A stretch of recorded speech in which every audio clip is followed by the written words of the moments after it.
Hi friends, இன்றைக்கி நம்ம இந்த ட்ராமாவோட அடுத்த எபிசோட் தான் பார்க்க போகிறோம். ட்ராமாவோட ஓப்பனிங் சீனில் ஹீரோவோட அசிஸ்டன்ட் பார்த்தீங்கன்னா அவங்க ஆட்கள் எல்லாத்தையுமே கூட்டிகிட்டு அந்த வெப்பன்ஸ் எல்லாம் விற்கக்கூடிய கடைக்கு தான் வந்து பார்க்குறாங்க. அங்கே பார்த்தீங்கன்னா பயங்கரமாக தீயெல்லாம் எரிஞ்சிட்ருக்கு. இவங்களுக்கு என்ன பண்ணுறதுனே தெரியல. அப்படியே உள்ளே காட்டுறாங்க. ஹீரோயின் பார்த்தீங்கன்னா நல்லா தூங்கிட்டாங்க. ஸோ ஹீரோயின் கண் முழிச்சு பார்க்குறா. அங்கே பார்த்தீங்கன்னா அந்த கடைக்காரனை காணோம். இவன் எங்கடா போனான் அப்படின்ற மாதிரி இவ தேடுறா. ஸோ ஹீரோவை எழுப்பும்போது ஹீரோ பார்த்தீங்கன்னா எந்திரிக்கவே மாட்றான். அவளுக்கு என்ன பண்ணுறதுன்னு தெரில. கொஞ்சம் நேரம் கழிச்சு இந்த கடைக்காரர் பார்த்தீங்கன்னா கொஞ்சம் ஃபுட்டெல்லாம் எடுத்துகிட்டு வந்துட்டுருக்காரு. என்னடா அது, இந்த இடம் ரொம்பவே கூலிங்காக இருந்துச்சு, இப்போ என்ன ரொம்ப வார்மாக இருக்குது அப்படின்னு. ஹீரோயின் தான் அங்கே தீயெல்லாம் மூட்டி ஹீரோவை பார்த்தீங்கன்னா படுக்க வச்சுருக்கா. ஓ, நீந்தானா? என்னோட லைஃபு எப்படி போகுதுன்னே தெரில. இந்த கேவில் வந்து நம்ம மாட்டிக்கிட்டான். ஒருத்தவன் ஆல்ரெடி செத்து போன மாதிரி கிடக்கான். நீ என்கிட்ட பேசவே மாட்டுற. நான் இங்கே இருந்து செத்துருவேணும், எனக்கு ரொம்ப பயமாக இருக்கே அப்படின்னு இந்த கடைக்காரர் பார்த்தீங்கன்னா ரொம்ப புலம்பிகிட்ருக்காரு. ஸோ ஹீரோயின் பார்த்தீங்கன்னா அப்படியே பார்க்குறான். இந்த கடை, இந்த கேவு எல்லாமே உன்னோடது. உனக்கு இதுலேருந்து போகிறதுக்கு வழி தெரியாதா? எதுக்கு இந்த மாதிரி பொய் சொல்லிகிட்ருக்க அப்படின்னு. அட, நான் உண்மையை தாம்மா சொல்கிறேன், நீ ஏமா என்னை நம்பவே மாட்டேற? எனக்கு மட்டும் என்ன இங்கே இருந்து இருக்கணும்னு ஆசையா? சரி, இவரை வந்து செக் பண்ணி பாருங்களேன், இவர் செத்துட்டாரா இல்லையா அப்படின்ற மாதிரி ஹீரோயின் கேட்குறா. இவனும் பார்த்தீங்கன்னா வந்து செக் பண்ணி பார்க்குறான். இவன் இன்னும் சாகலை, இன்னி கொஞ்சம் நேரத்தில் எந்திரிச்சிருவான் அப்படின்னு. அப்போது ஹீரோயின் பார்த்தீங்கன்னா ஒரு உடன் மாதிரி ஒன்று வச்சுருப்பா. சின்ன வயசில் அவங்க அம்மா வந்து இவட்ட கொடுத்துட்டு போயிருப்பாங்க போல். அதை இந்த கிழமை பார்க்குறோம். இதுவா, இது எப்படி இந்த பிள்ளைகிட்ட இருக்கு அப்படி. நீங்கள் வெப்பன்ஸ் எல்லாமே விற்கிறீங்கல்ல, அப்போ உங்களுக்கு எல்லா பில்டிங்கோட அந்த மேப்புமே தெரிய தானே செய்யும் அப்படின்னு. ஆமாம் அப்படின்ற மாதிரி இவர் சொல்கிறாரு. அப்போ நான் இங்கிட்டு வாங்கலை, உங்களுக்கு நான் நிறைய காசெல்லாம் தரேன், எனக்கு அந்த மேப்பை மட்டும் கொடுங்களேன் அப்படின்ட்டு. இல்லை, அதெல்லாம் என்னோட பொக்கிஷம், அதை எப்படி நான் உங்ககிட்ட கொடுக்க முடியும், என்னால் முடியாது. சரி, போனால் போகுது, நீயும் பார்க்க ரொம்ப நல்ல பிள்ளையாக தான் தெரிகிற. அதனால் அந்த இடுப்பில் ஒன்று மரக்கட்டை மாதிரி மாட்டி போட்டிருக்கிய, அதை வேணால் என்கிட்ட கொடு, உனக்கு நான் அதை தரேன் அப்படின்ற மாதிரி சொல்கிறாரு. ஸோ அவனும் பார்த்தீங்கன்னா அதை எடுத்து பார்த்துட்ருக்கல்லா. அதே மாதிரி தான் இருக்குது அப்படின்னு. இந்த கடற்கரர் பார்த்தீங்கன்னா அதையே ஒரு மாதிரி குறுன்னு பார்த்துட்ருக்காரு. இதை ஹீரோயின் நோட் பண்ணுறான். என்னடா இதில் அப்படி என்ன இருக்கும், இவன் ஏன் இந்த மாதிரி பார்க்குறான் அப்படின்னு. சரி, குடு நம்ம டீலெல்லாம் போட்டுக்கலாம் அப்படின்னு அவன் பார்த்தீங்கன்னா பிடுங்க வரான். ஆனால் அவள் அதை கொடுக்க மாட்றா. இல்லை, இது எனக்கு ரொம்பவே முக்கியம் அப்படின்னு. இது உனக்கு முக்கியமா? சரி வச்சுக்க, அது எதுக்கு, ஒன்றுத்துக்குமே லாய்க்கில் அது, அதை வச்சு என்ன பண்ண போகிறோம் அப்படி இப்படின்லாம் புலம்பிகிட்டு இருக்காங்க. சரி, நான் உங்ககிட்ட ஒரே ஒரு விஷயம் மட்டும் கேட்குறேன். உனக்கு அந்த ஃபீமேல் ஸ்பையை பற்றி தெரியுமா? அதான் அந்த லூவை பற்றி உனக்கு தெரியுமா அப்படின்னு. இவெல்லாம் எனக்கு தெரியுமே அப்படின்ற மாதிரி சொல்கிறா. அப்போனா உனக்கு அந்த விண்டு, அந்த க்ளவுடு, அந்த இதை பற்றி உனக்கு தெரியுமா அப்படின்னு. தெரியுமே, நான் கேள்விப்பட்டிருக்கேன். அப்போ நான் சொல்லு, நான் எதுக்கு அதை பற்றி உங்ககிட்ட சொல்லணும்? இங்கே பாரு, நம்ம டீலெல்லாம் போட்டிருக்கோம், நீ கண்டிப்பாக என்கிட்ட சொல்லி தான் ஆகணும். சொல்லு அப்படின்ற மாதிரி கேட்டுட்ருக்கான். ஒன்று பண்ணலாம், நீ சும்மா வேணா அதெல்லாம் சொல்ல வேணாம், இந்த ஆயுதங்கள் எல்லாத்தையுமே வச்சுட்டு எனக்கு சொல்லு அப்படின்னு நிறைய ஆயுதங்கள்லாம் கொண்டு வந்து கொடுத்துட்ருக்காங்க. பார்த்தியா, இதெல்லாம் ரொம்பவே விலை உயர்ந்தது, அதனால் நீ டக்குன்னு சொல்லு, உனக்கு என்னெல்லாம் தெரியும் அப்படின்னு. இவன் பார்த்தீங்கன்னா சும்மா குருட்டாம்போக்கில் ஏதோ ஒன்று அடிச்சு விட்டுட்ருக்காளா. என்னது இதுக்கு அதுக்கு சம்மந்தமே இல்லாமல் இருக்குது. அடி பாவி, என்கிட்ட நீ விளாட்றியா, போய் சொல்கிறியா அப்படின்னு. இவ பார்த்தீங்கன்னா அப்படியே சிரிக்கிறா. அவன் ரொம்ப டென்ஷன் ஆகி ஒரு ஓரத்தில் போய் உட்காந்துட்டு இருக்கான். பெரிய மனுஷன் தானே நான், என்கிட்ட இப்பெல்லாம் போய் சொல்லலாமா, ஏன் இந்த மாதிரி பண்ணிட்டு இருக்க அப்படின்னு. ஹீரோயினுக்கு சிரிப்பு தான் வருது. ஸோ இவ சொல்லிட்டு இருக்கா, நீங்கள் கேட்குற விஷயங்களை பற்றி எனக்கு அந்த அளவுக்கு தெரியாது, ஆனால் அதில் நான் இன்வால்வ் ஆகியிருக்கேன் அப்படின்றத மட்டும் எனக்கு தெரியும். ஏதோ ஒரு ஆக்சிடெண்ட்டில் நான் வந்து என்னோட மெமரிஸ் எல்லாத்தையுமே மறந்துட்டேன் அப்படின்னு. என்ன சொல்கிற, உனக்கு அம்னீஷியா இருக்கா? இதை நீ முன்னாடியே சொல்ல வேண்டியதானே, நான் அம்னீஷியாலாம் குணப்படுத்தல எக்ஸ்பர்ட் அப்படின்னு. இவ பார்த்தீங்கன்னா சிரிக்கிறா. என்னையா சொல்லிட்டு இருக்க, லூசு மாதிரி உளம்புறிய அப்படின்னு. இதுக்கப்புறம் ரெண்டு பேரும் ஒரு டேபிளில் தான் உட்காந்துட்டு இருக்காங்க. இவன் பார்த்தீங்கன்னா 2 ட்ரிங்க்கெல்லாம் எடுத்து வச்சுட்டு இருக்கான். இதை குடி, கண்டிப்பாக நான் உன்னை ட்ரீட் பண்ணிடுவேன் அப்படின்னு. இவ பார்த்தீங்கன்னா, ஐயோ, உன்னை நம்பி நான் எப்படி அதெல்லாம் குடிக்க முடியும், நீ எங்கிட்ட இருக்கிற ஏதாவது ஒரு பொருளை திருடிட்டினா நான் என்ன பண்ணுறது. ஆமாம் மேடம், அப்படியே மூட்டையாக வைரம் வெள்ளியெல்லாம் கொண்டு வந்துருக்கீங்க, அவங்ககிட்டேருந்து திருட போகிறாங்க, ஒரு இலவுமே இல்லை. நான் உங்ககிட்ட தப்பாக நடந்துப்பேன்னு நினைக்கிறியா? அங்கே ஒரு பையன் படுத்துட்டு இருக்கானே, அவன் என்னை சும்மா விட்டுருவானா? அவன் என்னை கொன்ற மாட்டான். நீ ஒன்றும் பயப்படாத, நான் அந்த மாதிரி பர்சன்லாம் கிடையாது, நீ தைரியமாக அந்த ட்ரீட்மெண்ட்டுக்கு ஒத்துக்க அப்படின்னு. சரி, அப்போ நீ எனக்கு ஒரு ஃபேவர் மட்டும் பண்ண, எனக்கு அந்த சொர்க்கத்துக்கு போகணும். ஏய், நீ என்ன பைத்தியமா? உன்ன மாதிரி சின்ன பொண்ணுங்களாம் அங்கே போகக்கூடாது, அங்கே ஒரு பைத்தியக்காரன் இருக்கான், அவன் பொண்ணுங்க கிட்டலாம் தப்பாக நடந்தால் அந்த பிள்ளைங்களை கொலை பண்ணிடுவான், அந்த இடத்துக்கு நீ போகிறேன்னு சொல்கிற, உனக்கு மூளை இல்லை? ஐயோ, எனக்கு எல்லாம் தெரியும், நான் கேட்டதை மட்டும் கொடுங்க அப்படின்னு. இவரும் பார்த்தீங்கன்னா அந்த மேப் எல்லாத்தையுமே எடுத்துகிட்டு வந்து கொடுக்குறாரு. இவளுமே பார்த்துட்டு இருக்கா. சரி, அதான் நான் மேப்பை கொடுத்துட்டேன்ல, இதுக்கு நீ ஒத்துக்கோ, நீ ஏன்டா இவ்வளவு ஆர்வமா இருக்க? ஏய் உனக்கு பாஸ்ட்ல நடந்த விஷயங்கள் எல்லாமே ஞாபகம் வரணும்னு ஆசையாவே இல்லையா? அப்புறம் எப்படி உன்னோட கோல அச்சீவ் பண்ணுவ? இந்தா இந்த ட்ரிங்க்க குடி அப்படின்னு. ஸோ இவளும் பார்த்தீங்கன்னா யோசிச்சு பார்க்குறா. சரி கருமம் இதைத்தான் குடிப்போமே. நம்ம பாஸ்ட்ல என்ன நடந்துச்சுன்றத நம்ம தெரிஞ்சுக்கலாமே அப்படின்னு இவ பார்த்தீங்கன்னா அத எடுத்து குடிக்கிறா. ஒரு கேண்டில் மாதிரி இருக்கு. அத பார்த்தீங்கன்னா இவளுக்கு முன்னாடி வந்துட்டு அப்படியே சுத்த விட்டுட்டு, "நீ இப்ப உன்னோட அந்த சின்ன வயசுக்கு போற. அங்க என்ன நடந்துச்சுன்னு சொல்லு சொல்லு" அப்படின்னு. இவளும் பார்த்தீங்கன்னா அப்படியே கண்ண மூடி யோசிச்சு பார்க்குறா. அவங்க அம்மா பார்த்தீங்கன்னா அந்த சின்ன வயசு ஹீரோயினுக்கு பயங்கரமா ட்ரெயின் எல்லாம் பண்ணிட்டு இருக்காங்க. ஆனா அவனால அத தாங்கவே முடியல. அந்த லூ வந்து சொல்லிட்டு இருக்காங்க. உன்னை இந்த அளவுக்கு ட்ரெயின் பண்ணுறது எனக்குமே ரொம்ப கஷ்டமாக இருக்குது. இருந்தாலும் இது எல்லாத்தையுமே நீ பண்ணி தான் ஆகணும். ஏன்னா நான் ஒரு முக்கியமான இடத்துக்கு போகிறேன். வரதுக்கு எப்படியும் 6 மாதத்துக்கு மேலேயே ஆகும். அது வரைக்கும் நீ தான் தனியாக சர்வே பண்ணணும். இந்தா இந்த அட்ரஸுக்கு போ. அங்கே ஒரு அங்கிள் இருப்பாங்க. அவரும் உனக்கு ஹெல்ப் பண்ணுவார். அந்த இடத்துல குங்ஃபு, கராத்தே மற்ற எல்லா விஷயங்களையுமே நீ கற்றுக்கிறணும். நீ பொய் சொன்னா மட்டும் தான் நீ உயிரோட இருக்க முடியும். நீ உயிரோட இருக்கணும் அப்படின்னு அந்த அம்மா பார்த்தீங்கன்னா ஒரு குதிரையை எடுத்துகிட்டு அங்கேருந்து போயிட்டுருக்கு. இதுக்கப்புறமா குட்டி ஹீரோயின் பார்த்தீங்க ஷபாவோட வீட்டுக்கு வந்து சேர்ந்துடுறா. அவங்க அப்பா பார்த்தீங்கன்னா அவளை பயங்கரமாக டேக் கேர் பண்ணி பார்த்துக்கிறாங்க. இவ பார்த்தீங்கன்னா அந்த தண்ணியெல்லாம் வச்சு பயங்கரமாக சண்டை பேச்செல்லாம் பண்ணிகிட்டு இருக்கா. இப்படியே நாட்களும் போகுது. அவளும் பார்த்தீங்கன்னா பெரிய பொண்ணாகுறாங்க. மற்ற சிஸ்டர்ஸ் எல்லாருமே விளையாடுறாங்க. ஆனால் இவ மட்டும் பார்த்தீங்கன்னா அவங்க அம்மா ஒரு உடன் மாதிரி கொடுத்துருப்பாங்கல்ல, அதையே ஒரு மாதிரி பார்த்துட்டே இருக்கா. போய் விளையாட கூட மாட்றா. அன்னைக்கு ஒரு நாள் ஷபாவோட அப்பா பார்த்தீங்கன்னா ஒரு நோட்டீஸை கொண்டு வந்து கொடுக்குறாரு. உங்கள் அம்மாவுக்கு ஆபத்து, உங்கள் அம்மா சாக போகிறாங்க அப்படின்னு. அதனால் அவள் பார்த்தீங்கன்னா ஷபாவோட அப்பாவுக்கு ஒரு லெட்டர் மாதிரி எழுதி வச்சுட்டு அங்கேருந்து கிளம்பி இருந்திருப்பா. நேராக அவங்க அம்மாவை அடைச்சி வச்சிருக்க அந்த இடத்துக்கு தான் வந்துட்டுருக்கா. அங்கே இருக்கிற காட்ஸ் கூடலாம் பயங்கரமாக சண்டை போட்டுட்ருக்கா. அப்போ ஒரு ரூமில் பார்த்தீங்கன்னா ஒரு லேடியை வந்துட்டு பயங்கரமாக சங்கிலியெல்லாம் போட்டு கட்டி வச்சுருக்காங்க.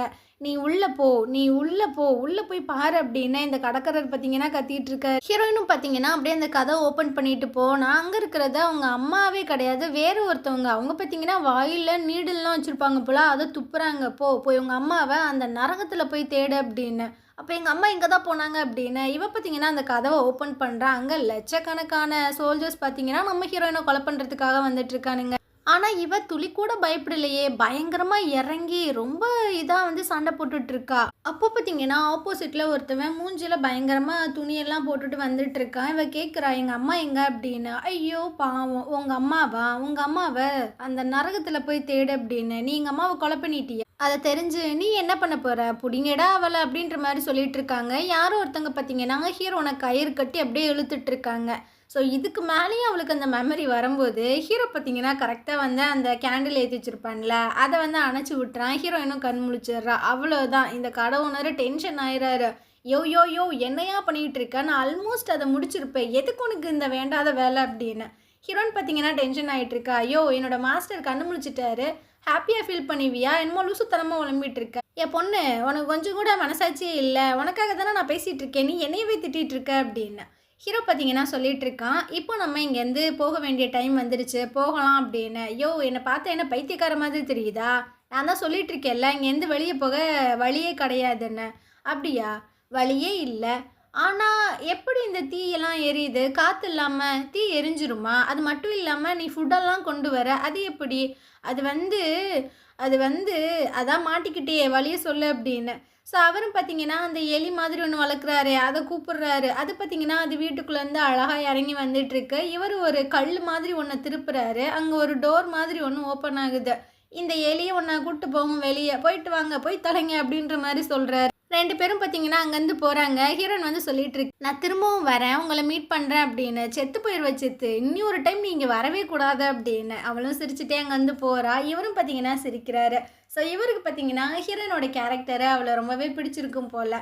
இவங்க பார்த்தீங்கன்னா அந்த குகையிலேருந்து வெளியே வராங்க. வந்த உடனே வெறும் அடியாட்களாக வந்துட்டுருக்காங்க. வேறு யார்? அந்த எதிரி நாட்டு இளவரசி இருக்காளே, அவங்க ஆட்கள் தான். ஸோ அந்த யுபே இருக்கான்ல, அவன் பார்த்தீங்கன்னா அந்த கையில் விசிறியை வச்சுட்டு பறந்து இங்கிட்டு விட்டுட்ருக்கான். 2 பேரும் சேர்ந்து பயங்கரமாக சண்டை போட்டு டிஃபெண்ட்லாம் பண்ணிட்டு இருக்காங்க. அப்போது இந்த யுகே பார்த்தீங்கன்னா ஊசி மாதிரி ஒன்று இருக்கு, அதை தூக்கி அப்படியே விசிறி எரிஞ்சிட்ருக்கான். ஹீரோ மேலே பற்றுமே அப்படின்னு. ஹீரோயின் பார்த்தீங்கன்னா முன்னாடி வந்து டிஃபெண்ட் பண்ணிட்டு இருக்கா. ஹீரோவும் பார்த்தீங்கன்னா அந்த யுவைக்கு ஒரு கிக்கு தான். அவன் பார்த்தீங்கன்னா பறந்து போய் அங்கிட்டு விழுந்துடுறான். இதுக்கு மேலே விட்டால் நம்மளை போட்டு தள்ளிடுவாங்கன்னு அவன் பார்த்தீங்கன்னா காற்றுலேயே பறந்து அங்கேருந்து போயிட்டுருக்கான். இதுக்கப்புறம் ஹீரோயினை வந்து பார்த்தா அவளோட நெஞ்சில் பார்த்தீங்கன்னா அந்த நீடில் இறங்கியிருக்கு. ஹீரோவும் பார்த்தீங்கன்னா சொல்லிகிட்டே எடுத்துகிட்டு இருக்கான். நீ என்ன பைத்தியம்மா? நீ ஒழுங்கு அதெல்லாம் ஹேண்டில் பண்ண மாட்டியா? ஒரு நிமிஷம் இரு, நான் அந்த நீடில் எடுக்கிறேன்னா அந்த நீடலை பார்த்தீங்கன்னா அப்படியே எடுத்து விட்டுட்டு இருக்கான்.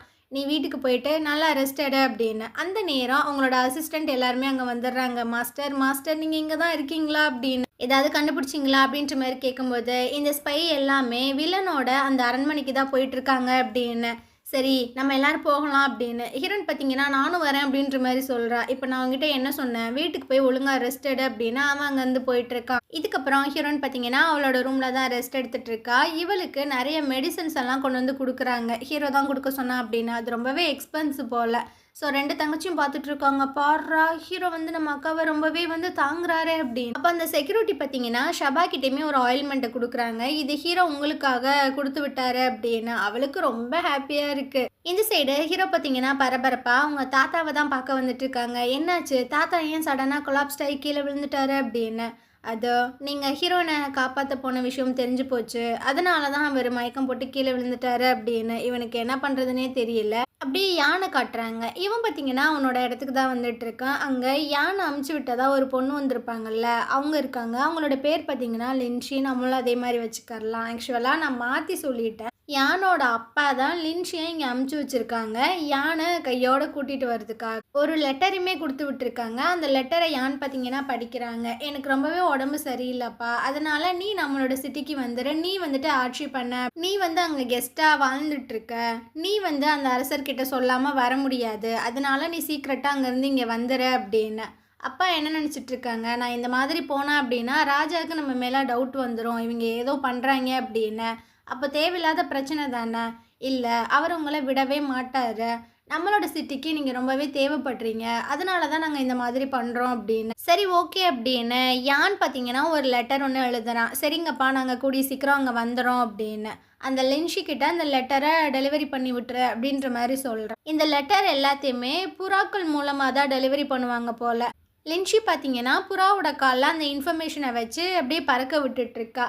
அந்த பறவையும் கரெக்டாக பறக்குது. அப்போ பார்த்தீங்கன்னா அந்த யுகியோட அசிஸ்டண்ட் இருக்கால்ல, அவள் அந்த புறாவை அப்படியே கொக்கி போட்டு பிடிச்சிட்றா. அந்த காலில் இருக்கிற அந்த லெட்டரை எடுத்துட்டு வேற ஒரு லெட்டரை வச்சு அமுச்சு விட்டுறா. இந்த விஷயத்த ஒரு நபர் வந்து பார்க்குறாரு. நேராக பார்த்தீங்கன்னா ஒரு ஆள்கிட்ட போயிட்டு இன்ஃபார்ம் பண்ணிட்டு இருக்காங்க. இந்த மாதிரி யான் வந்து ஒரு லெட்டரை அமுச்சு விட்டான், ஆனால் அவங்க அந்த லெட்டரை மாற்றிட்டாங்க அப்படின்னு. சரி சரி இதை நான் பார்த்துக்கிறேன் அப்படின்ற மாதிரி இந்த ஆள் சொல்லிட்டு இருக்காரு. இவர் பார்த்தீங்கன்னா அந்த கைவினை பொருட்கள் எல்லாமே பண்ணக்கூடிய ஒரு ஆள் தான். ஸோ இவரை நம்ம ஆர்டிஸ்ட்டுன்னு சொல்லி இப்போதைக்கு வச்சுக்கரலாம். ஒரு 2-3 கேரக்டரில் தான் வருவார், அதனால ஆர்டிஸ்ட்டுன்னு வச்சுக்கரலாம். இந்த சைடு நம்ம ஹீரோயினை காட்டுறாங்க. ஹீரோ பார்த்தீங்கன்னா இப்போ ஹீரோயினுக்கு ஒரு புதுசாக ஒரு விஷயத்த சொல்லிக் கொடுக்க போகிறானாமா. அதாவது எதிரி வந்து 100 மைல்ஸுக்கு அந்த சைடு இருந்தாலும் அவனை அசால்ட்டாக கொலை பண்ணலாம், அந்த வித்தையை தான் நான் உனக்கு சொல்லிக் கொடுக்க போகிறேன் அப்படின்னு. இவன் ஒரு ஐஸ் ஆரோ வச்சுருப்பான்ல, ஸோ அதை எப்படி ட்ரிகர் பண்ணுறது அப்படின்றத தான் சொல்லிகிட்டு இருக்கான். இவ கையை பிடிச்சி அப்படியே அவன் சொல்லி கொடுத்துட்ருக்கான். இவளுக்கும் பார்த்திங்கன்னா ஒரு மாதிரியாக தான் இருக்குது, இருந்தாலும் அதை எல்லாமே கற்றுக்கிறா. இப்போ நீ தனியாக பண்ண அப்படின்ற மாதிரி சொல்லும்போது ஹீரோ எந்தெந்த மாதிரிலாம் மூவ் பண்ணானோ அதை எல்லாத்தையுமே அப்படியே மைண்டில் வர வச்சு அழகாக பண்ணுறா. ஃபஸ்ட்டு அட்டம்ப்ட்லேயே பயங்கரமாக ஷூட் பண்ணுறா. ஹீரோவே ஷாக் ஆகிடுறான். பரவாயில்லையே பிள்ளைக்கிட்ட ரொம்ப டேலண்ட் இருக்கு அப்படின்னு. இந்த சைடு யானோட அப்பாவை காட்டுறாங்க. அந்த ஆர்டிஸ்ட் இருக்கார்ல, அவரை மீட் பண்ணுறதுக்காக வந்திருக்காங்க. ஸோ இவங்க 2 பேர் வந்து ஃப்ரெண்ட்ஸாக என்னன்றது இப்போதைக்கு தெரியலை. என் பையன்கிட்ட இருந்து லெட்டர் வந்திருக்கு, ஆனால் இது வந்து என் பையனோட ஹேண்ட் ரைட்டிங்கா அப்படின்றது எனக்கு சந்தேகமாக இருக்குது அப்படின்னு. இவரும் வாங்கி பார்க்குறாரு. இல்லை இது யானோட லெட்டர் கிடையாது, நான் வந்துட்டு அங்கே அந்த எதிரி நாடு ஸ்பையெல்லாம் பார்த்தேன், அவங்க தான் அந்த லெட்டர்ஸ் எல்லாத்தையுமே மாற்றினதாகவும் நான் கேள்விப்பட்டேன், யானுக்கு அங்கே ஆபத்து இருக்குது அப்படின்ற மாதிரிலாம் இவர் சொல்லிட்டு இருக்காரு. ஸோ இவருக்கு என்ன பண்ணுறதுன்னு தெரில. அந்த ராஜா பையன் வேற நம்ம பையனை விட மாட்டான், நம்ம பையனுக்கு வேற அங்கே ஆபத்து இருக்குது. ஸோ நம்ம கண்டிப்பாக அங்கே போகணும், அங்கே போய் நம்ம பையனை மீட்டு எப்படியாவது கூட்டு வரணும் அப்படின்ற மாதிரி இவர் பிளான் போட்டுட்ருக்காரு. இதுக்கப்புறம் நம்ம ஹீரோயினை காட்டுறாங்க. ஹீரோ பார்த்தீங்கன்னா அந்த ஐஸ் ஆஃப் கார்டுக்கு தான் கூட்டு வந்திருக்கான். இப்போ நீ வந்து ஸ்பையாக இருக்க போகிற, இன்ஃபர்மேஷன் எல்லாத்தையுமே கலெக்ட் பண்ணி ஒரு லெட்டரை எழுதி தான் நீ எனக்கு சென்ட் பண்ணுவேன். ஸோ அந்த லெட்டரை எப்படி வந்து க்ரியேட் பண்ணி எனக்கு சென்ட் பண்ணுறது அப்படின்ற விஷயங்களை உனக்கு சொல்லி கொடுக்குறேன்ட்டு ஒரு பேப்பர் எடுத்து கொடுக்குறான். இந்த லெட்டரில் என்ன தெரியுதுன்னு அவள் அப்படியே சிரிக்கிறா. இதில் என்ன இருக்குது, ஒன்றுமே இல்லையே அப்படி. அப்போ ஹீரோ பார்த்தீங்கன்னா 2 பவுடர் வச்சுருக்கான். ஒரு பவுடர் எடுத்து அப்படியே மேலே தூறான். அதில் பார்த்தீங்கன்னா லெட்டர்ஸ்லாம் அப்படியே தெரியுது. ஆச்சரியமாக பார்க்குறா, என்னடா வித்தையெல்லாம் காமிச்சிட்ருக்க அப்படின்னு. இன்னொரு பவுடர் எடுத்து அப்படியே போடுறான். அந்த லெட்டர்ஸ் எல்லாமே மறைஞ்சு போயிடுது. அப்போ தான் இவளுக்கு ஒரு ஞாபகம் வருது, நம்ம அம்மா ஒரு உட்டன் மாதிரி ஒன்று குடுத்தாங்களே, அதுக்குள்ளேயும் ஒரு பேப்பர் இருந்துச்சு. அதுவும் எம்ப்டியா தான் இருக்கு. அப்ப இந்த பவுடர்ஸ் வச்சு தான் அத யூஸ் பண்ணணுமா அப்படின்னு நேரா பார்த்தீங்கன்னா, ரூமுக்கு தான் வந்துட்டுருக்கு. அந்த பவுடர் எல்லாத்தையுமே அந்த பேப்பர்ல போடும்போது, அதில பார்த்தீங்கன்னா லெட்டர்ஸ் எல்லாமே வந்துட்டுருக்கு. "உனக்கு ஏதாவது ஆபத்து அப்படின்னா, நீ வந்து யானோட அந்த சிட்டிக்கு போயிரு. அங்க மிஸ்டர் வூவ நீ எப்படியாவது தேடி கண்டுபிடி. அவர்கிட்ட உன்னோட கேள்விக்கான பதில்கள் எல்லாமே இருக்கும்." அப்படின்ற மாரி சொல்றாங்க. இவளும் இத யோசிச்சுட்டே வந்துட்டுருக்காளாம். ஹீரோவோட அசிஸ்டன்ட் பார்த்தீங்கன்னா, அந்த சைட் போயிட்டுருக்கான். "அட இவனா?" அப்படின்னு அவன நோக்கி வந்துட்டுருக்கா. அவன் வந்து ஹீரோவோட ரூம்குள்ள தான் போறான். ஸோ இவளும் அந்த கதவை ஓப்பன் பண்ணிட்டு உள்ள வந்து பார்த்தா, வந்தவன காணோம். இவன் எங்கடா போனா? ஒருவேளை இந்த ரூம்குள்ள ஏதாவது சீக்ரெட் பிளேஸ் இருக்கோ அப்படின்னு இவளும் அந்த பூச்சாடி எல்லாத்தையுமே இங்கிட்டு நகர்த்தி நகர்த்தி பார்க்குறான். ஒண்ணுமே அசைற மாதிரி தெர்ல. அப்போ எதார்த்தமா பார்த்தீங்கன்னா, ஒரு சிங்கத்தோட தலை மாதிரி இருக்கு. அது கைய வச்சோன்னே, அது பார்த்தீங்கன்னா மூவ் ஆகுது. ஸோ அத அப்படியே புடிச்சு திருப்புறா. அங்க பார்த்தீங்கன்னா, ஒரு டோர் மாதிரி ஒண்ணு ஓப்பன் ஆகுது. இவளும் அப்படியே உள்ள போயிட்டு பார்க்குறா. அங்க ஹீரோவோட பிஏ வந்து அந்த கிழவனோட பேசிட்டு இருக்கான். அத இவ பார்த்துடுறா. "என்ன இவன்? இவன் செத்து போயிட்டான்னு சொன்னாய்ங்க. ஆனா உயிரோட இருக்கானே!" அப்படின்னு. அந்த கிழவன் வந்து பிஏட்ட கேட்டுட்டு இருக்கான். "அம்மா நெக்ஸ்ட் பிளான் என்ன?" அப்படின்னு. "அந்த ஸ்பை எல்லாம் எங்க இருக்காங்க அப்படின்ற விஷயங்கள தீவிரமா தேடிட்டு இருக்கோம். கண்டிப்பா எவிடன்ஸ் எல்லாத்தையுமே கண்டுபிடிச்சிருவோம்" அப்படின்னு. "சரி, சரி. நம்மளோட ஒரிஜினல் பிளான எப்ப எக்ஸிக்யூட் பண்ண போறீங்க? ஹீரோயின வச்சு" அப்படின்னு. அவனுக்கு ஒண்ணும் புரியல. "நீங்க என்ன சொல்ல வரீங்க?" அப்படின்னு. "ஆமா, எதிரி நாட்டுக்கு ஹீரோயின தானே ஸ்பையா அனுப்பிச்சுட போறோம். அங்கேயே அவ செத்து போயிருவா" அப்படின்னு. இவன் ஷாக் ஆகுறான். "என்னையா சொல்லிட்டு இருக்கீங்க?" அப்படின்னு. அப்புறம் ஹீரோ வந்து அவள ட்ரெயின் பண்றான். அவ எவ்வளோ பவர்ஃபுல்லா இருப்பா. ஒரு நாள் அவளே நம்மளுக்கு எதிரியா வந்து நிப்பா. இந்த ரிஸ்கெல்லாம் நம்ம எடுக்கவே கூடாது. நம்மளோட வேலை முடிஞ்சுச்சா, அவள போட்டு தள்ளிட்டு போயிட்டே இருக்கணும். இவளுக்கு பார்த்தீங்கன்னா ரொம்ப கஷ்டமாயிருது. அப்ப ஹீரோ வந்து நம்மள ஒரு ஸ்பையா மட்டும் தான் பார்த்துருக்கான். நம்ம மேல எந்த ஒரு அக்கறையுமே கிடையாது. எல்லாமே சுயநலத்துக்காக தான் பண்ணியிருக்காங்க. என்னோட அண்ணா இறந்து போனது எல்லாமே ஒர்த்லெஸ்ஸாவே போயிருச்சு. அவன் தாத்தாவ உயிரோட காப்பாத்தி வச்சிருக்கான். ஆனா செத்து போனதான் நாடகம் பண்ணியிருக்கான். எல்லாமே அந்த ராஜாவ ஏமாத்துறதுக்காக. நானும் பைத்தியக்காரி மாதிரி இது எல்லாத்தையுமே நம்பிட்டு இருந்திருக்கேனே அப்படின்னு இவ பார்த்தீங்கன்னா பயங்கரமா ஃபீல் பண்ணி அழுகுறா.